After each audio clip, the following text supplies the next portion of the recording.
All right, we're almost live. Say hi in the chat, select all panelists and attendees so your fellow folks in the room can see what you're saying.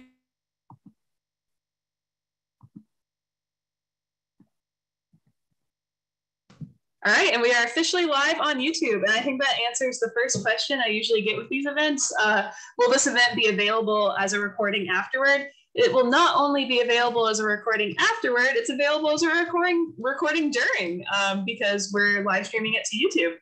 So I'm gonna go ahead and put the link in the chat for all of you in case you wanna share this with any family or friends who couldn't make it today or colleagues. And I'm gonna start sharing my screen and I'll get us rolling. So my name is Caroline Nickerson. I'm from the SciStarter team. I'm so excited to be here today with all of us California and other folks that they've brought in to teach us about impacting health research and really great ways that we can make a difference and think about public engagement in science, especially related toward health. We are here because it is Citizen Science Month. I wanted to thank the network of the National Library of Medicine and the All of Us Research Program for supporting this event. I'm from the SciStarter team. SciStarter is a global organization where you can find real science you can do, which is called citizen science. And if you're looking for more opportunities to engage, especially in April, go to scistarter.org or citizensciencemonth.org to discover citizen science opportunities. But before we get into any of that, and before I pass the mic to Elizabeth to introduce our panel, I wanted to pose some questions to you all. If you happen to be watching on the YouTube live stream or the recording after the fact, make your voice heard on this via the comments. We're really eager to hear from you. So our first question is, have you ever participated in a citizen science project before? And there are no wrong answers here. We just want to know, have you participated? Yes, no, unsure, totally okay. All right, get those answers in, make your voice heard, vote. And as you do that, just as a reminder to everyone, this is a webinar, so you all are in view only mode, but that's why we have that chat and that Q&A available for you. And if you're watching on YouTube, those comments, because we do want to hear from you and communicate with you. We just have you in view only mode so we can hear from our panel today. And like we said, this event is being recorded, so just keep that in mind as you're communicating with us in the chat, because we might read out your answer and make you part of the discussion. So I'm going to give you a few more seconds to vote. There are no wrong answers here, by the way. If you haven't done citizen science before, sometimes that's when I get the most excited, because I'm going to talk to you today about one of my favorite projects and a way for you to make a difference with research. So I'll give you a few more seconds to vote. 3, 2, 1, and we're going to end the poll. And we'll share these results. So it looks like over half of you haven't done citizen science before, which great. You can do it today if you want to, and I'm going to tell you how. Some of you have, and that's totally great too. You might learn about a project you haven't heard about today, or perhaps you'll pick up some tips about how to take your participation to the next level. And some of you aren't sure, which is totally okay as well. All right, our next poll question is, have you heard of All of Us before? Yes, no, unsure. All answers are fine. We just want to know, have you heard of All of Us before? Oh my goodness. A lot of the crowd has, which is great. Very cool. Well, today we'll hopefully pique your interest about new applications of precision medicine and exciting health research. Get your votes in. I'll give you a few more seconds to vote.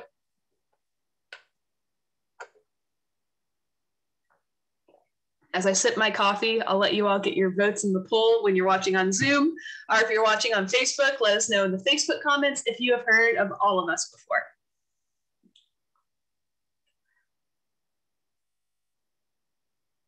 All right, I'm gonna give you 5 more seconds to vote this time. So 5, 4, 3, 2, and 1. And we're gonna end the poll. And we'll share those results. So it looks like 90% of you have heard of All of Us before, but 10% of you haven't. For those of you who haven't heard of it, you are going to learn about it today. And for those of you who have, hopefully you'll learn something new today. And it'll reiterate to you why this program is so important. All right, so what is citizen science? Well, millions of people enjoy science and nature. You probably consider yourself part of this group, even if you don't necessarily realize that you like science. Maybe you like going outside and looking at birds or butterflies. Maybe you're really curious about how the brain works and you wish you understood it better. Maybe you love looking up at the night sky and trying to find different constellations. You are in good company. There are millions of people just like you. And the good news is thousands of scientists need volunteers. You're going to learn about one of those projects today when I get to my portion of the presentation to talk about the Crowd the Tap project. The All of Us Research Project, those researchers need volunteers as well. So we can make a difference and we can turn our curiosity about the world into real impact across all sorts of scientific disciplines. But sometimes they can't find each other. That's where SciStarter comes in. We connect you to the real science you can do through citizen science. I'm going to pick these threads back up when I get to my portion of the presentation, because I'm going to talk about how you can find real science with citizen science, how you can discover the network of the National Library of Medicine's featured citizen science projects, especially during April, which is Citizen Science Month. CitizenscienceMonth.org is where you can go to look for more events. And before I pass the mic to Elizabeth, I wanted to reiterate that we are so lucky to do multiple events, especially with All of Us California. So if you enjoyed this event and you want to come back and join us again, we have more events next week, and those are listed on CitizenscienceMonth.org for you to discover. So that being said, I'm going to go ahead and stop sharing my screen and have Elizabeth take it away and introduce the rest of our panel and what we have up for you for today's event. Thank you so much, Carolyn, and hello, everyone. Thank you for being here with us today. My name is Elizabeth. I'm the engagement coordinator for the All of Us Research Program here at UC Davis. And I will be just giving you a brief overview about what the All of Us Research Program is.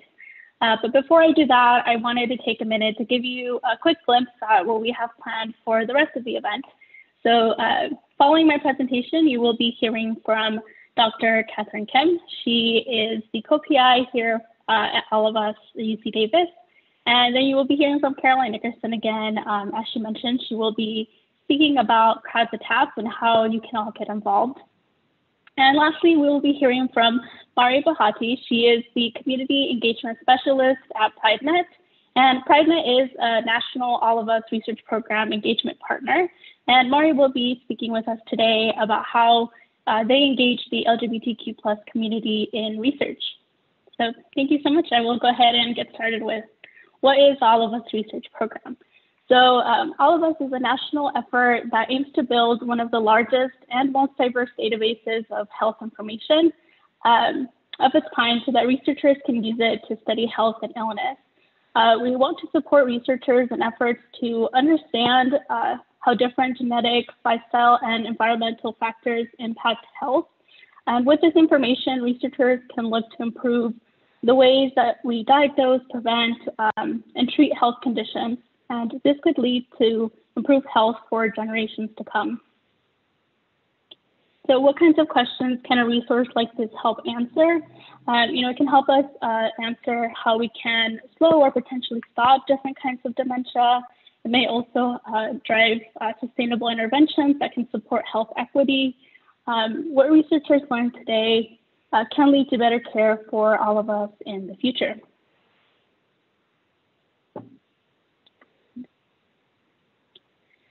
So what is the promise to participants?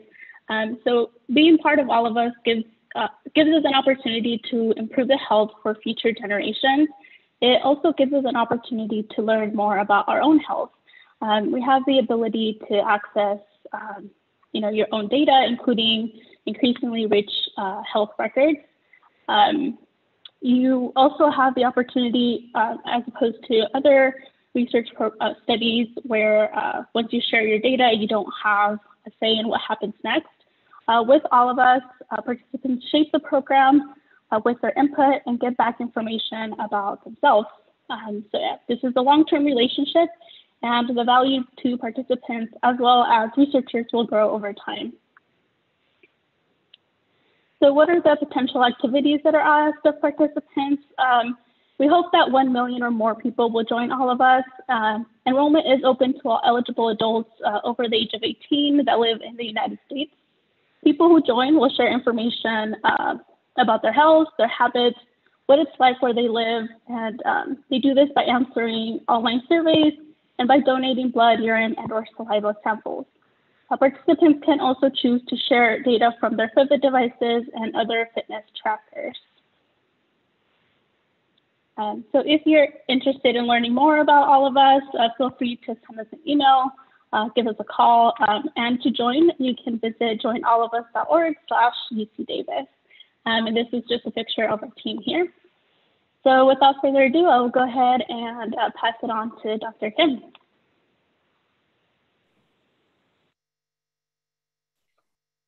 Thank you, Lizbeth. And I will share my screen now. And hopefully you're seeing the full screen. Yeah? We do indeed. Okay, wonderful. So I'm going to talk about citizen science, which is your voice in science.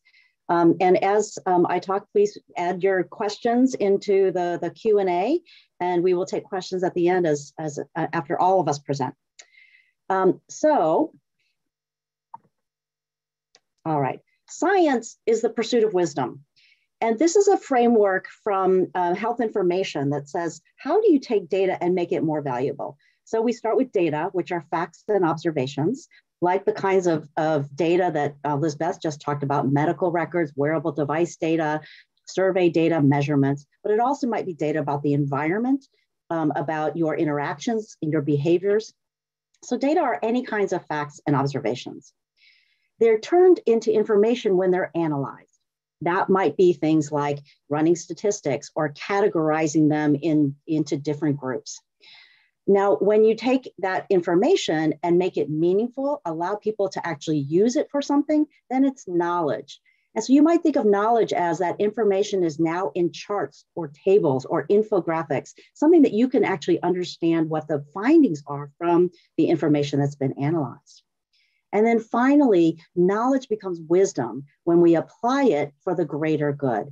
So when we take this knowledge that we have created through science and, for example, come up with clinical guidelines that might help hundreds of patients from one of our, or thousands of patients from one of our studies.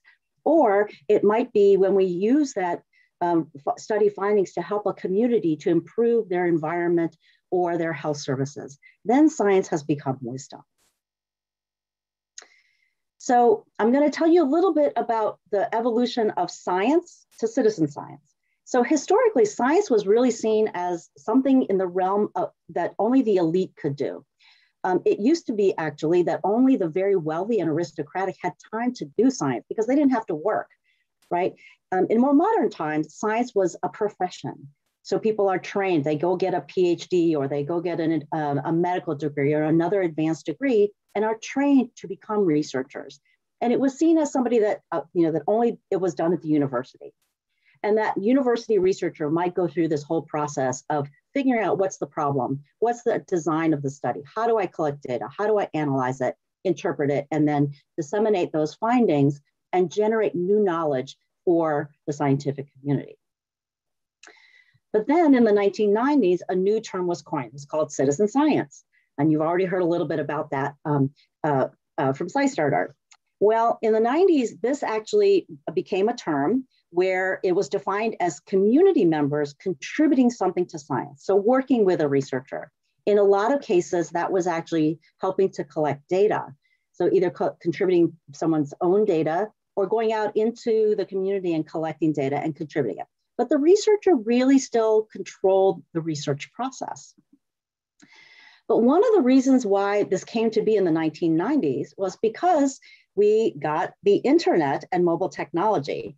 And so in 1994, the very first internet browser was launched into the market. It was the Netscape web browser, and it opened up a huge array of information that now members of the public could actually access. There were websites and there were data sets, and there was published information and online libraries.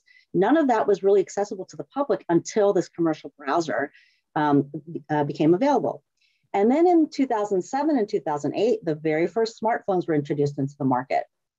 And that allowed people to have mobile applications that they could run on their phone. And so it was with them all the time. So this kind of technology allowed us to access information and contribute information in ways that we never could have before without access to this technology. So that's when citizen science really became a mass movement. And now very quickly, we have moved to the next phase of citizen science, where it is community-based and participatory.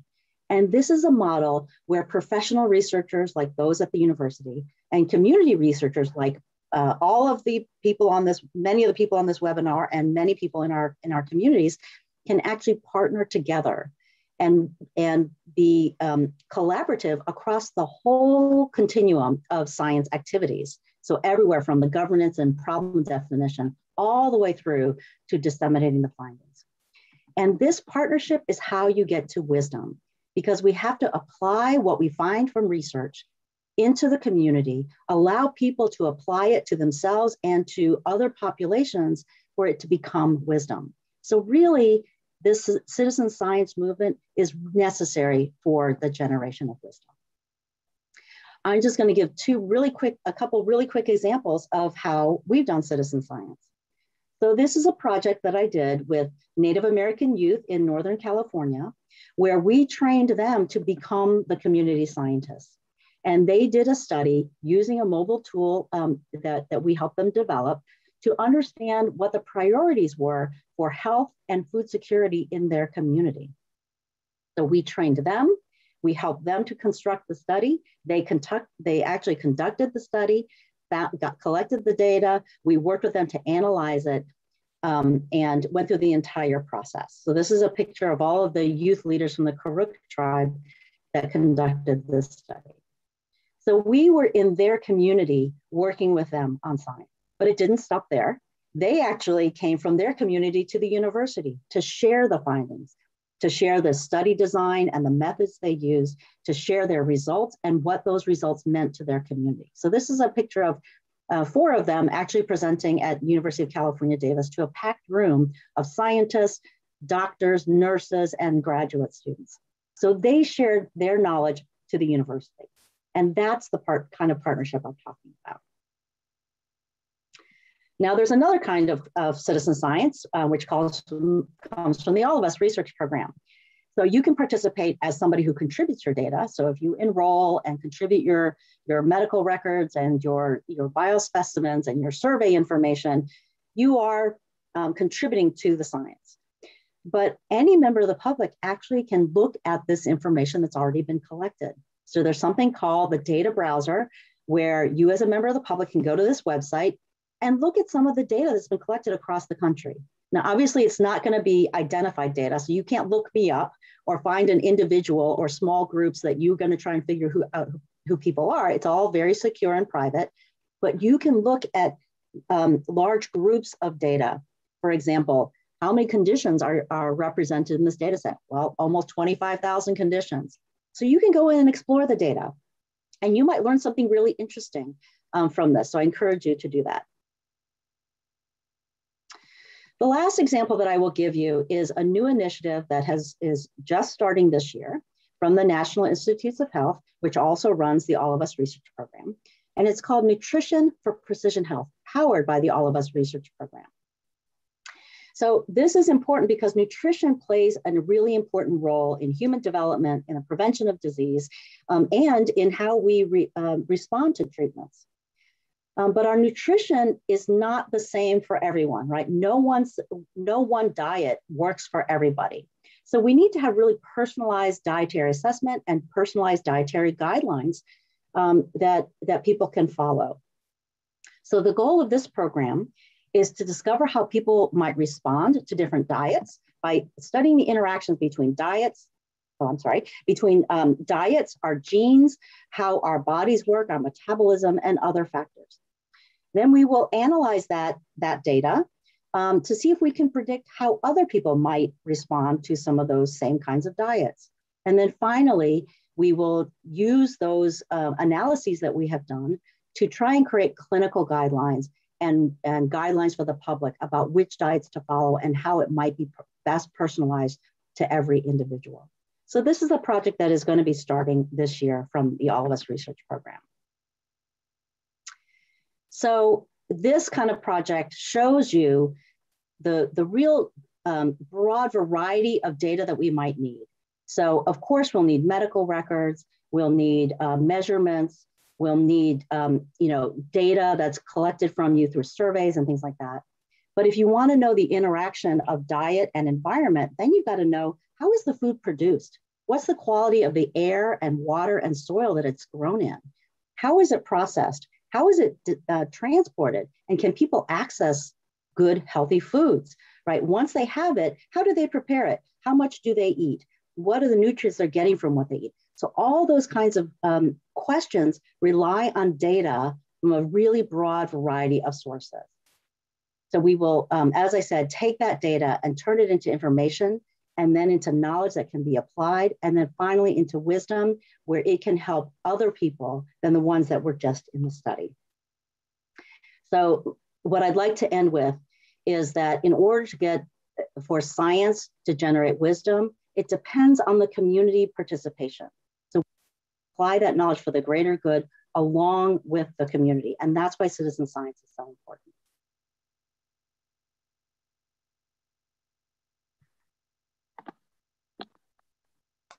That was awesome. I really love your perspective. And I also have lots of questions for you when we get to the Q&A section. And especially about the link, the nutrition aspects are just fascinating to me. I see other people in the Q&A. Hugo in particular looks like he has some questions that I actually might be able to answer in my presentation. So I'm going to go ahead and get to it. And then I'm going to pepper Dr. Kim with questions later. So citizen science. I just want to reiterate that collaboration aspect. I think Dr. Kim made really good points about all the different shapes that collaboration can take. Ultimately, it's us working together with researchers to make a difference. We're curious, we're concerned, and we're motivated. One thing we always say at SciStarter is citizen science allows you to turn your curiosity about the world into impact. And one of Hugo's questions in the Q&A was, how do you get started with citizen science if you don't personally know a researcher? Well, SciStarter is a great place to start. There are many projects listed on SciStarter that researchers have added to the platform that are global, that you can participate in anywhere in the world. You could be in Antarctica and you could participate in these projects, or you could be in the suburbs or in a rural area or in an urban area, wherever you are on Earth, whatever background you have, there are many projects that are accessible to you. I'm actually going to stop sharing for a sec and make sure I'm sharing my sound, because I always forget to do that part, and I did. So I'm really glad I just checked. I really like this video. I think it does a good job giving an overview of SciStarter. So I'm going to play that for you. But I just want to reiterate like how vast of a field citizen science is. Dr. Kim did a wonderful job showing us how we got, how our current technological tools have enabled the current movement. And it's really exploded. When you're participating in citizen science, most often you're contributing or analyzing data for an ongoing research project. And sometimes you never even meet the researcher. You're just helping because you want to be part of something bigger than yourself and you want to make a difference. One example of this is the Stall Catchers project. When you play Stall Catchers, it's an online game. By playing this online game, you're analyzing, you're making annotations for researchers who are trying to cure Alzheimer's disease. They're trying to answer certain questions about it to accelerate the search for a cure to Alzheimer's, which impacts people's brains. Just by playing this game, you're making those annotations for them. You'll probably never meet those researchers in person. I think there are 26,000 people who play Stall Catchers every year. But you can still feel good about it, and you can still be excited about it because you're making a difference for research. And the Stall Catchers project has actually cited their community of thousands of citizen scientists as co-authors in journal articles they published in places like Nature, which is a really important scientific journal. So that's just one example where some projects like the one Dr. Kim described where she worked with Native American youth, you may work with the researcher on a face-to-face basis. You may know them personally. It may be relevant. You may do a project that's relevant to a single stream in a single community. All of these projects are really important and really worth doing. And SciStarter, our main purpose is to connect you to these projects. So folks come to us when they're seeking volunteers, and volunteers like you all come to SciStarter when you're seeking ways to get involved. So I'm going to play this video for you, and it'll show you what I mean. Citizen science. Citizen science can change the world. These programs mobilize people from all walks of life to contribute to scientific research, from teachers to artists, Girl Scouts to business professionals, students to retirees. Citizen science taps into the power of the people, where they are. Scientific data gathered by individuals and communities gives concerned or curious people, decision makers, and scientists access to more information than they could possibly gather on their own. Your contributions lead to breakthrough research, new approaches, and expedited scientific discoveries. So how can you start to make a difference? SciStarter makes it easy to find the perfect project for you. With a database of more than 3,000 citizen science projects to choose from, you can search by topic, location, age level, and more. Anything that sparks your curiosity is a mere click away. SciStarter can help you take valuable actions to contribute to the projects you're most passionate about. Their tools database provides you with exactly what you need to get started. And with events held across the nation throughout the year, SciStarter brings fun citizen science opportunities directly to you. Visit the SciStarter website to begin exploring the possibilities of scientific participation and create a personal account to receive project suggestions tailored especially for you. Together with SciStarter, we can all play a part in scientific research that can change the world for the better. So there you have it, 3,000 projects, events, and tools that people have added for you to discover. And we recognize that this can be a little overwhelming, which is why we do events like this one to bring things to scale a little bit and give you just a few calls to action and ways to get involved as opposed to 3,000 calls to action. A really great place to start is scistarter.org/NLM.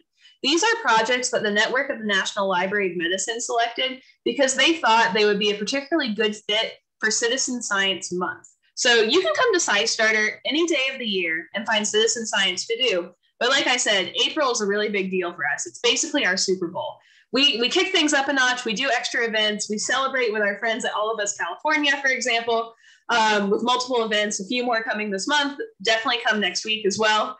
But this page that we made, that we got support from the network of the National Library of Medicine to create, you can make your SciStarter account on this page, and you can access featured projects. So as opposed to having 3,000 projects to sort through, I think there are about 10 on this page, including today's featured project, which is Crowd the Tap.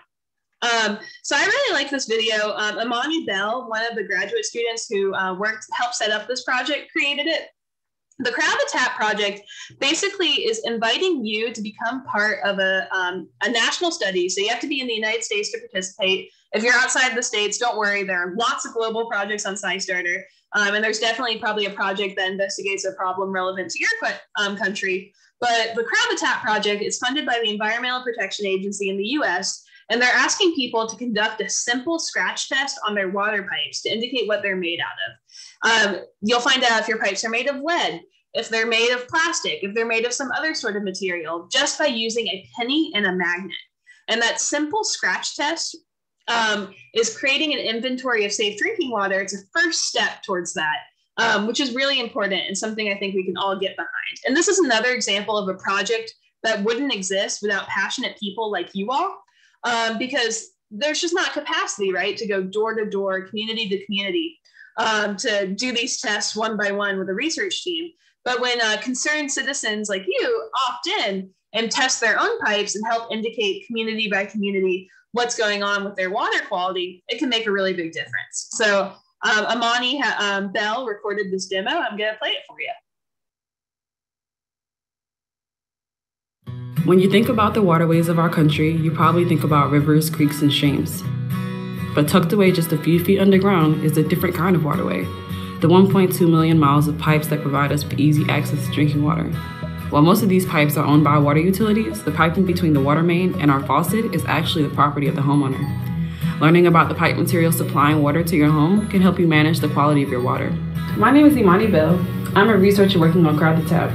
Your pipes can be made of steel, copper, plastic, or lead. Knowing which pipe provides your water is important because certain pipes, like lead pipes, can impact your health. So get to know your pipes and inform us of your findings by joining Crowd the Tap. For this project, I want you to first find your pipe and put a magnet against it. If it sticks, your pipe is steel. If it doesn't, scratch the surface of the pipe with a penny. If there is no shine when you scratch it, it's plastic.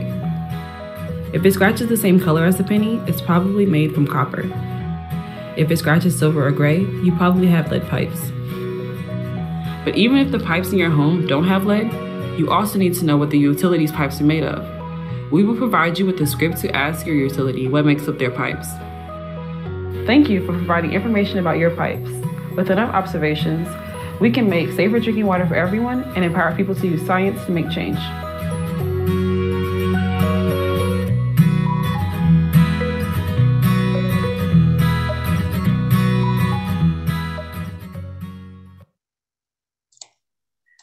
So it's as simple as that. It's just a penny and a When magnet. you think about the waterways, there we go. Just a penny and a magnet, and then you're able to test your own pipes, and then a simple script that you can read out to your utility company to find out what the other pipes that connect to your water are made of.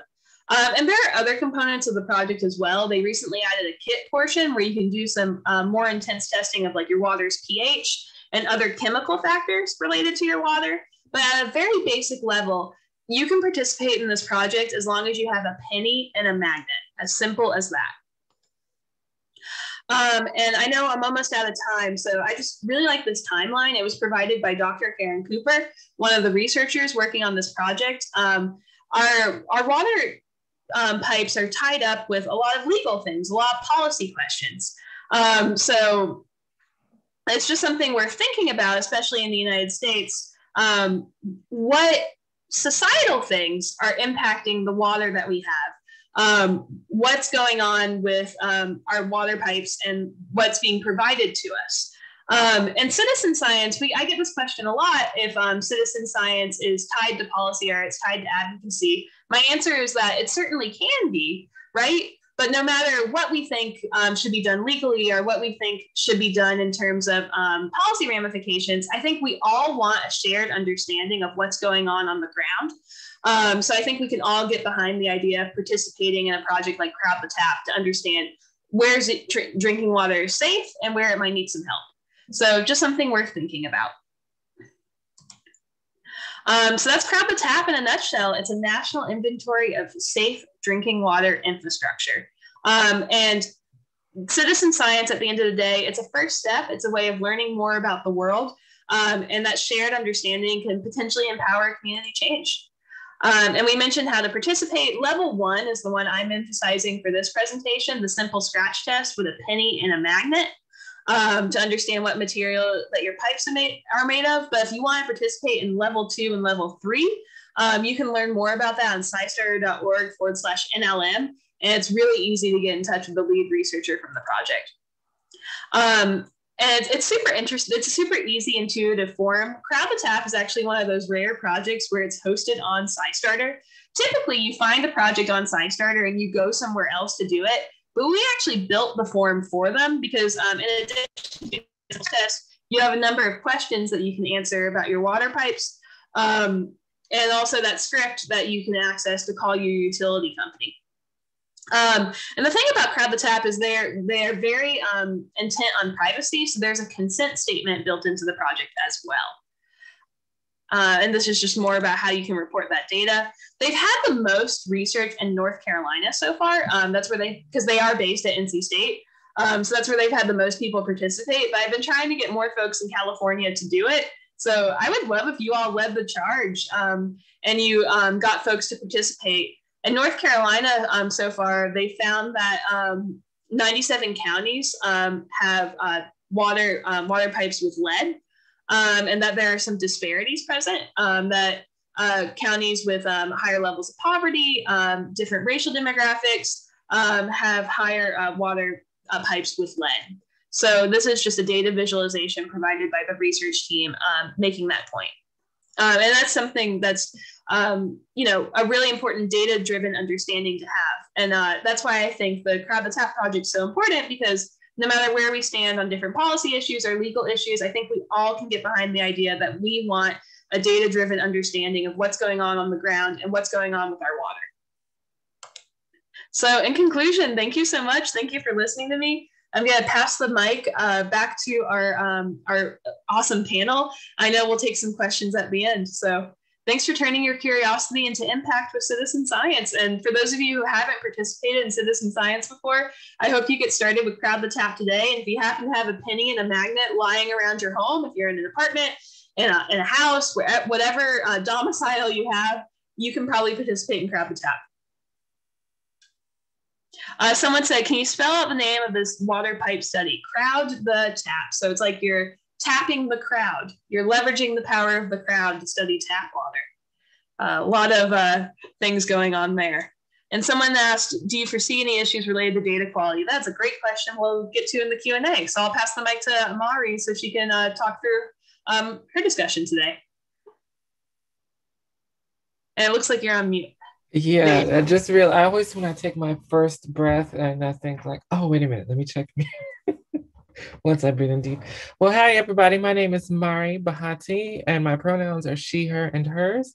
I'm the Community Engagement Specialist at PrideNet, which is based at Stanford University School of Medicine. You can see my contact information here. So with the little time I have remaining, I had to really kind of figure out how to focus. There's so much that people have already said about all of us and citizen science. So I wanted to just focus on what it is that PrideNet has done with the All of Us research program to make it a more welcoming place for sexual and gender minority people, also known as the LGBTQ plus community. And then also how you can get involved in the things that we're doing to engage community members around research and educate community members about research. So PrideNet is a network of LGBTQ serving clinics, community centers, advocacy, and professional organizations. We're based all over the country. We have partners that are very small up to large partners like the Human Rights Campaign. We try to build relationships with organizations that are reciprocal and low burden, meaning like both parties are getting something out of it. And we really are organized around the idea, and we use the term here, catalyze, if you know science, a catalyst speeds up a reaction.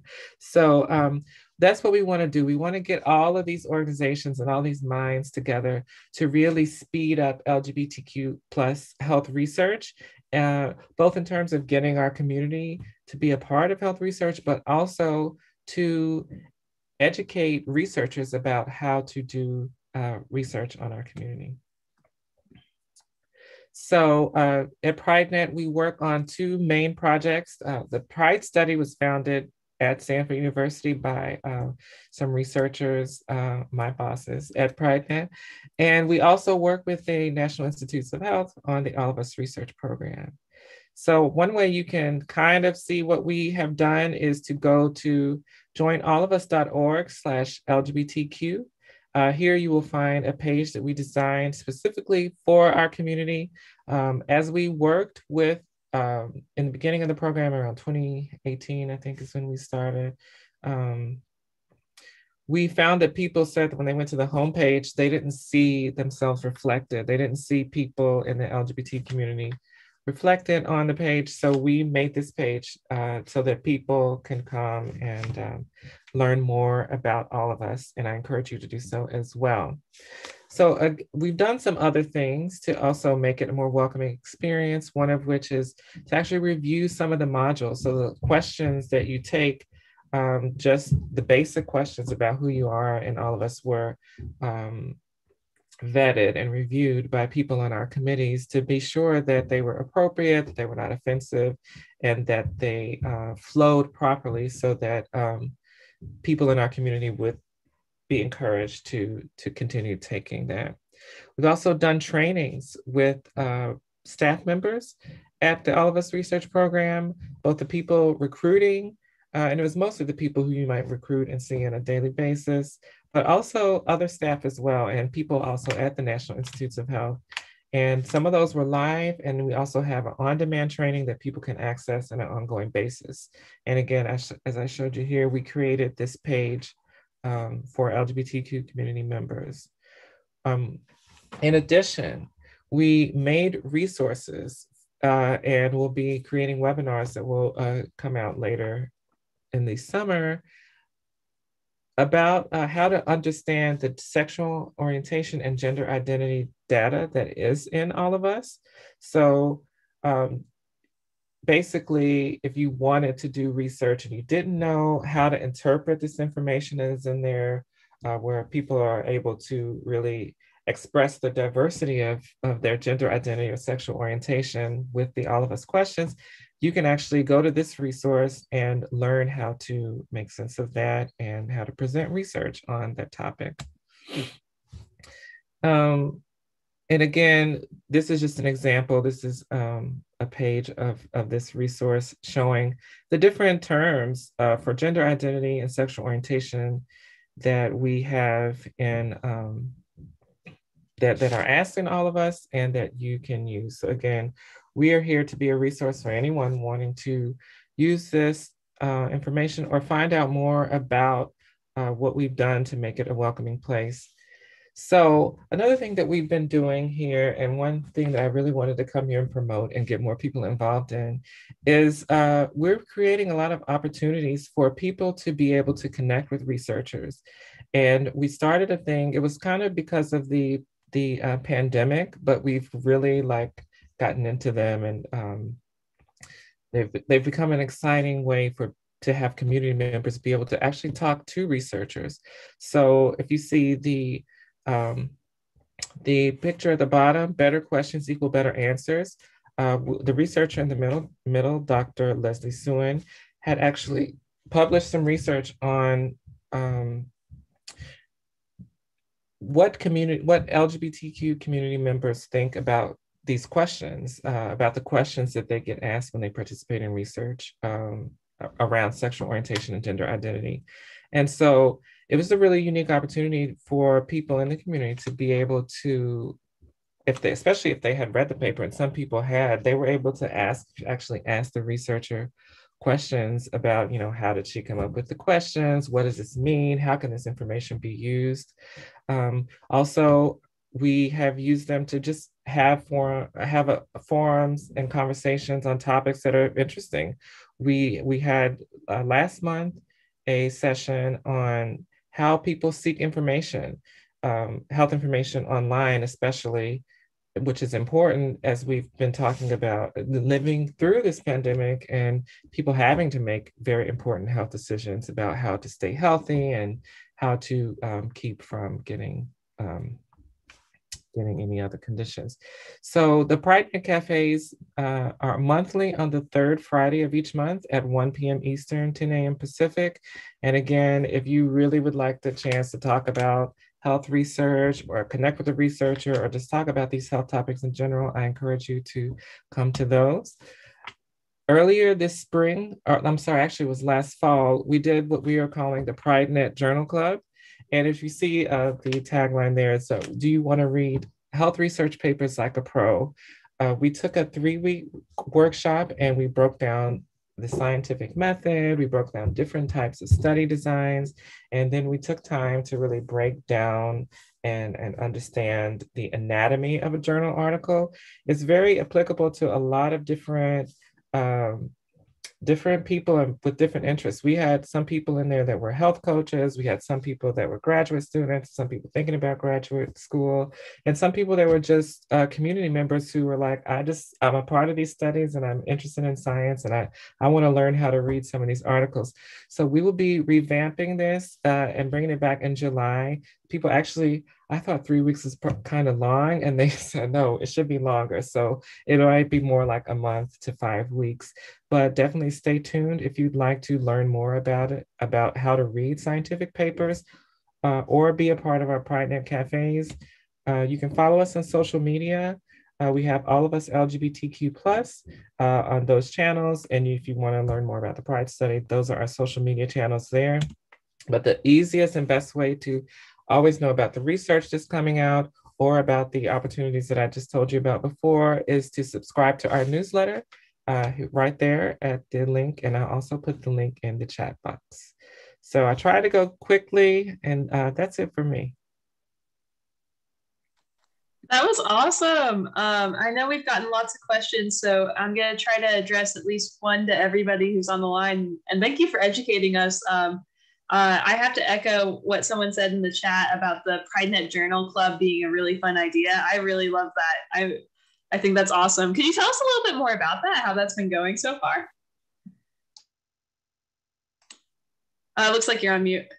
I didn't even notice that I muted myself back. It was really fun. It was a pet project of mine. I was thinking about going back to graduate school last year and really realized like that I hadn't really learned a systematic way to read research articles. And so I was looking for these things and I talked with my bosses and I said, I think that this might be a good thing that people in our community might want. And we advertised it and found that people that weren't even a part of the Pride study or all of us, they had found out about it from other things and they just came. But we spent the first week breaking down like the scientific method and learning just how science is done and leading into clinical trials. We also talked about those and I made up some games and things for people to do. The second week, we go into different study designs and we learn about the drawbacks and pluses and minuses of each. And I make it really easy. Somebody actually said, I was looking for a middle school explanation of how to do this and you gave it to me. And she was, and I had to listen. I was like, oh no, that's a compliment. So yeah, I would just encourage people to stay connected to us and find out when we'll be doing it again, most likely in July. Awesome. And we have a question in here, and I think Dr. Kim or I could probably take this next one. Hugo wants to know, can you talk about the difference between precision medicine and precision health and how projects like Crowd the Tap fit with the All of Us research program? I'll take that second half of that question first, and then I'll hand it over to Dr. Kim and Lisbeth. But in terms of how projects like Crowd the Tap fit with All of Us, the reason we put this event together is we're trying to showcase for you different ways that you can make a difference with science and you can be involved in science no matter what your background is, what level of training you have, where you are in the world. We wanted to show you that you can be a meaningful part of the scientific process. And so Crowd the Tap is one of the featured citizen science projects for Citizen Science Month, which is supported in part by the All of Us research program. So in other words, the way they're related is basically that they're both ways for you to be involved in science, and they're both citizen science initiatives. But other than that, they don't formally work with each other in any way.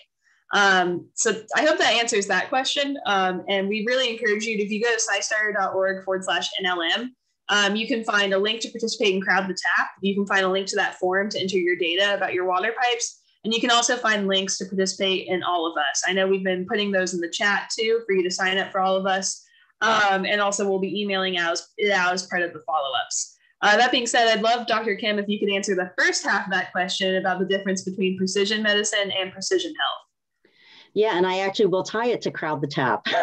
So I talked a little bit about the precision nutrition program that's going to start this year through All of Us. And the reason I talked about all the different kinds of data that we will need to understand how food is grown and produced and processed and transported, all of that has an effect on the nutritional content in the food and how it interacts with us as individuals. So creating personalized dietary assessments and guidelines means you have to understand what food and what environment people are being exposed to. So I'm also going to tie it to our Karuk Youth Leaders Project, where they did the food and food security and health assessment. One of their recommendations was to provide more community gardens and ability for individuals to create their own gardens. Well, if you've got lead pipes, the water that you're using in your home is also the water that is being sprayed in your garden.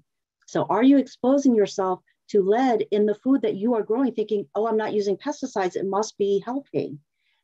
So that information is important for you as an individual, but it's also important to the community to know how much lead is being put out into the environment across our neighborhoods.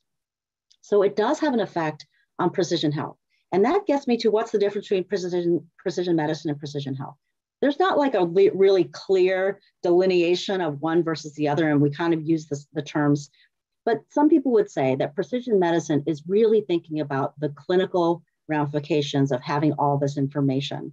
How does it turn into clinical guidelines or medical treatments or medications? It's really the clinical aspects. Whereas precision health might think more broadly about how can we live better in our communities? How can we be healthier generally? How can we be more happy? But it's not a really clear distinction. So some people use precision health as a broader term, but like I said, we can define it however we want and whatever makes sense to you. That is awesome. And we have another question about All of Us.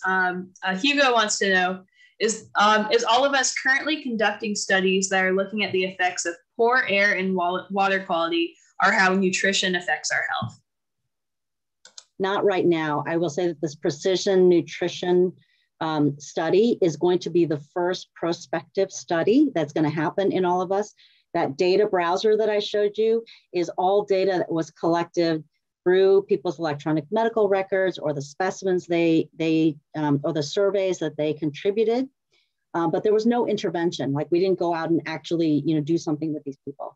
With precision nutrition, it will still be that data, but we will also ask people to do something. There'll be different kinds of programs and interventions and active things that they will do. And in that situation, we will want to know about these environmental factors. So you'll have to stay tuned because the studies haven't been fully designed. They will be designed over the next year and a half, but I would expect to see more data on the environment that we live in as part of precision nutrition. I love that. Oh my gosh, so many good things to come. We have a question from Ira, and maybe Elizabeth can answer this one. Does the data collection include DNA? Yes. So All of Us is actually just started returning some DNA results to participants. So participants have access to ancestry information, trait information, and down the line, you'll also have access to health-related DNA information. Mm-hmm. Very cool. And it looks like we have another question for Mari. Hugo wants to know, how do we sign up to attend PrideNet Cafe? Yes, so usually we publicize those on our Facebook page, on the Pride Study Facebook page, also through the newsletter and email list. So if you're on any of our mailing lists or you subscribe to the newsletter, in the newsletter we send you stuff about everything, All of Us, Pride Study, everything that we do. So that's probably the easiest and best way. Oh, I also forgot, we're having a summit in June, and it's going to be open to everybody. So everyone on this call is available to attend. It'll be just more about research. We'll talk more about All of Us and everything. And then we'll have some kind of like interactive sessions too. And you can also find out about that in the newsletter.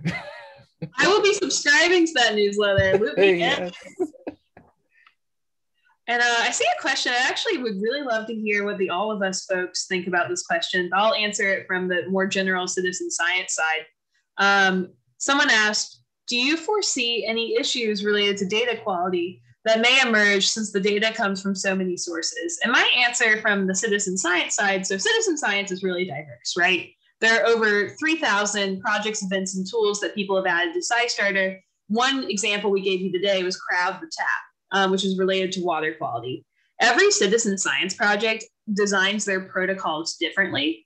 And what sets a good project apart from a bad project is designing for the very issue you just flagged right there. Because they should make the instructions clear enough that you know exactly what to do to submit your data or to analyze the data to get a good result for the research.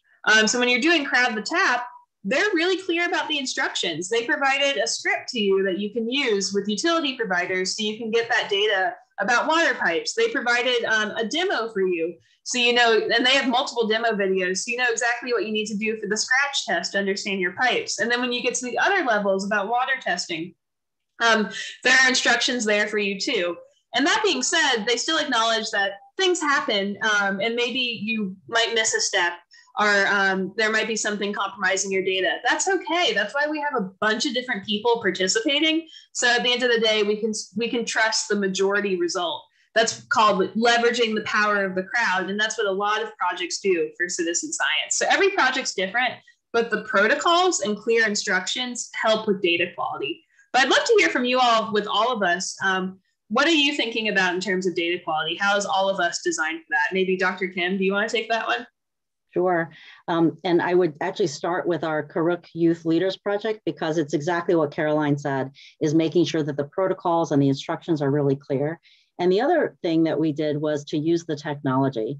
So you saw on that screen, there was like a picture of a, oh, yeah, I can't remember it, right? A picture of a device like this. And what we did was actually automate the data capture. So there was an application that each of those youth had, so that when they collected the data and entered it was entered in a standard format. So we gave instruction and training, but the technology itself helped to make sure that everything was collected and recorded in a standardized way. And that's what All of Us data is as well. So the All of Us program has standard data formats that every enrollment site across the country has to do it in exactly the same way. And that quality is monitored. They check it every month, and we get kind of graded on how much information is done right and how much is done wrong. And that takes a long time to actually make sure that everything is done exactly right. And you can't just stop, when you think you've developed the protocols, you have to always check it. You have to monitor it, and you have to make sure that if there are any problems, you're actually following up on it. So that's part of that rigorous process in science of designing your study and making sure that everything is done appropriately. So I was really excited to see this question, because what that tells me is that you all see the importance of having good data, and it doesn't just happen. You have to spend time and effort to make sure that the data is good and useful for the analysis that you want to do. That's so well said. I know we're nearing the end of our time together, so if anyone has any last minute questions, get them in the chat or chime in with them in the comments on YouTube. While we have people put any last minute questions they have, I just wanted to ask each of our panel if there's anything else they wanted to share that they didn't get a chance to share yet. Maybe we can start with Lisbeth. No, I just want to thank you all for being here with us today. And thank you, Caroline, Mari, and Kathy for helping us put together this great event. I hope you all enjoyed it. Awesome. Mari, do you have any other calls to action for us or anything else you haven't shared yet that you'd like to share? No, just echoing, like, to subscribe to our newsletter, and also just to say thank you for including PrideNet in this event. I subscribed. I know Dr. Kim just did too. Dr. Kim, anything else you'd like to share that you haven't had a chance to share yet? Just thank you to SciStarter and all of us for supporting this outreach and Citizen Science Month. I think this is fabulous. The one last thing that I will say is I put a link in the chat to the paper that we wrote with the Karuk Youth Citizen Scientists. And maybe, Mari, you can do this for your journal club. And I'd love to come with some of our Native youth partners and maybe be part of your journal club. Yeah, the cafes, all this. I was like, oh, yeah, downloading. I actually already printed that article. The first time you put it in the chat, I clicked print, and it's on my printer waiting for me, nice and fresh, as soon as this event is over. But if you do it for Journal Club, I will go too. I really want to dive into that. That sounds so cool. Awesome. Well, I don't see any more questions, so I think we'll wrap it up here. Everyone, please, as a closing call to action, sign up for All of Us. You can do that at joinallofus.org. I know there are a few different links. I think for today, you can check out joinallofus.org/LGBT. There's also an All of Us California link as well.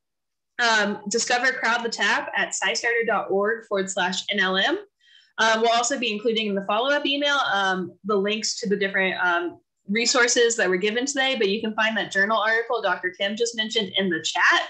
And don't forget to sign up for that PrideNet newsletter. We have some more citizen science events coming up.